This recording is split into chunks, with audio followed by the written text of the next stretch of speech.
Guys, ito ang ating paghawakan. Ang sinabi ng ating dakilang Panginoon Hesukristo.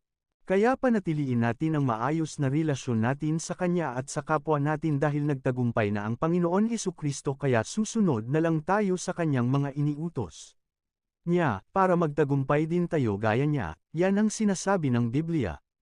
Ayon sa Juan Kapitulo 16 versikulo 33, sinabi ko sa inyo ang mga bagay na ito para magkaroon kayo ng kapayapaan sa akin.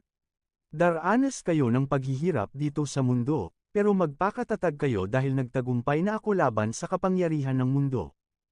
Guys, kung nagustuhan po ang videos nato, bisitahin ninyo ang Telso Llorente channel ko. Pa-like share naman guys. Follow natin at subscribe. And papindot na din ang bell. Maraming salamat po.